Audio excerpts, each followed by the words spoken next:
கர்த்தருடைய பரிசுத்த நாமத்துக்கு ஸ்தோத்திரம்.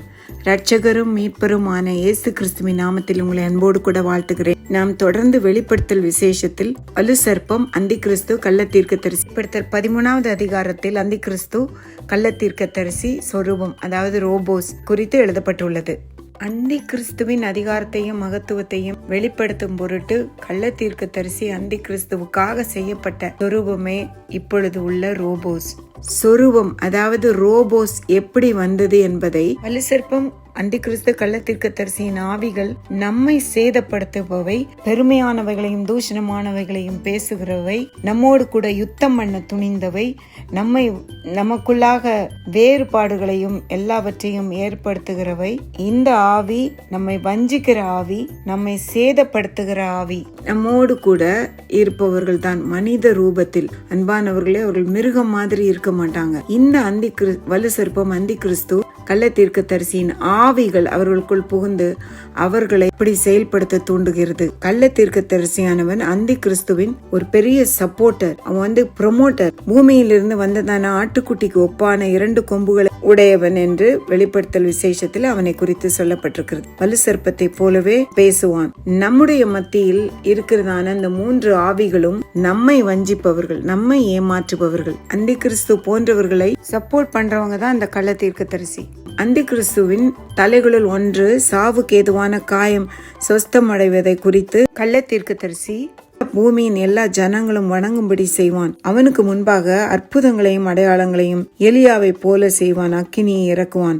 ஜனங்களை மோசம் போக்குபவன் தான் கள்ள தீர்க்கதரிசி. அந்தி கிறிஸ்துவுக்கு எல்லா விதத்திலும் சப்போர்ட் பண்றவன் தான் அந்த கள்ள தீர்க்கதரிசி. அவன் அந்தி கிறிஸ்துவுக்கு ஒரு சொரூபம் பண்ண வேண்டும் என்று பூமியின் குடிகளுக்கு சொல்லி சொரூபமும் அது பேசத்தக்கதாயும் மிருகத்தின் சொரூபத்தை வணங்கத்தக்கதாயும் யாவரையும் கொலை செய்யத்தக்கதாயும் அந்த சொரூபத்திற்கு ஆவியை கொடுக்கும்படி அதற்கு சத்துவம் கொடுக்கப்பட்டது. ஆனால் ரோபோஸ் வரைக்கும் வந்துருச்சு. நம்ம ரொம்ப கடைசி காலத்துல நம்ம இருக்கோம். அன்பானவர்களே, யூஎஸ் அந்த மற்ற எல்லா இடத்திலும் பெட் அனிமல்ஸ்க்கு எல்லாருக்குமே சிப் வச்சாச்சு. ஃபேஸ் ஐடியும் அங்க வந்துருச்சு. இப்ப யாராவது ஒரு டிபார்ட்மெண்டல் ஸ்டோர்ல பொருளை வாங்கிட்டு அதுக்கு பணத்தை செலுத்தலைன்னா அவங்க ஃபேஸ் ஐடியை வச்சு நேரா அவங்க அக்கௌண்ட்ல இருந்து மணி டிடெக்ட் ஆயிடுது. இந்தியாவை தவிர மற்ற நாடுகளில் ரோபோக்களின் ஆதிக்கம் மிகுதியாக காணப்படுகிறது. அவைகளின் செயல்திறன், உற்பத்தி திறன் மற்றும் துல்லியத்தை, அதாவது எஃபிஷியன்சி, ப்ரொடக்ஷன், அக்யூரசி, இதை முன்னிட்டு அநேக துறைகளில் ரோபோக்கள் பயன்படுத்தப்படுகின்றன. இந்த ரோபோக்கள் ரீப்ரொடக்ஷன் கிடையாது, ஃபுட் ரெக்குயர்மெண்ட் கிடையாது, மெடிக்கல் லீவ் எதுவுமே கிடையாது.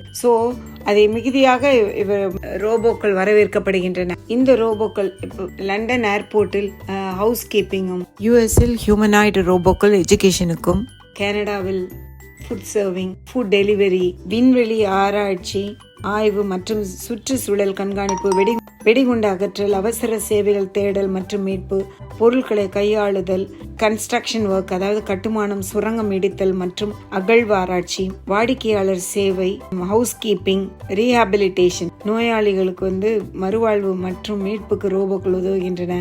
ஹைஜீன், மருத்துவமனைகளில் தூய்மையை பராமரிக்க ரோபோக்கள் உதவுகின்றன. சுகாதார பராமரிப்பு, அறுவை சிகிச்சை, மெடிக்கல் ஃபீல்டு, ரோபோக்கள் துல்லியமாக குறைந்தபட்ச நபர்களோடு அறுவை சிகிச்சை நிபுணர்களுக்கு உதவுகின்றன. வெல்டிங் மற்றும் பெயிண்டிங், எல்லா துறைகளிலும் கொஞ்ச நாட்கள்ல 90% of the people will be replaced by these robots. ஜனங்களுக்கு வேலை போறது காரணமே ரோபோக்களின் ஆதிக்கம் அதிகமாகிக் கொண்டே வருகிறது. இதை குறித்து 2000 ஆண்டுகளுக்கு முன்பு இயேசு கிறிஸ்து நம்ம எழுதி கொடுத்துள்ளார். ட்ரோன்ஸ் நம்ம பைபிள் படிக்கிறோம்னு தெரிஞ்சு ஜன்னல் வழியா நுழைஞ்சு நம்ம கொலை செய்யும்.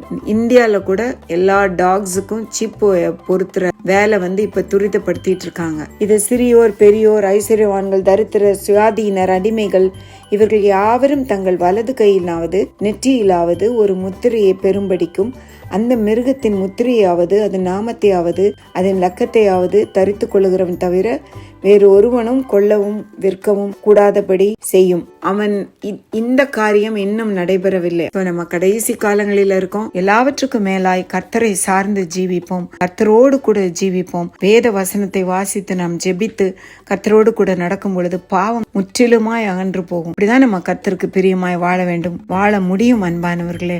வெளிப்படுத்தல் 13வது அதிகாரத்தில் சொல்லப்பட்டதான 99% நிறைவேறிவிட்டது. இனிமே நம்ம சிப் அல்லது நம்மளுக்கு அந்த லக்கம் கொடுக்க வேண்டியது மாத்திரம்தான் பாக்கி, மீதி எல்லாமே முடிந்தது. 13ல சொல்லப்பட்ட அத்தனை தீர்க்க தரிசனங்களும் நிறைவேறி விட்டன. ரொம்ப ஜாக்கிரதையா நம்ம இருப்போம், கர்த்தரை பற்றி கொண்டிருப்போம். மீதியான பூமிக்குரிய காரியங்களை என்னுடைய தேவன் நமக்கு கண்டிப்பாக செய்வார், அதுல சந்தேகமே இல்லை. ஆண்டவர் மேல நம்பிக்கையா இருங்க.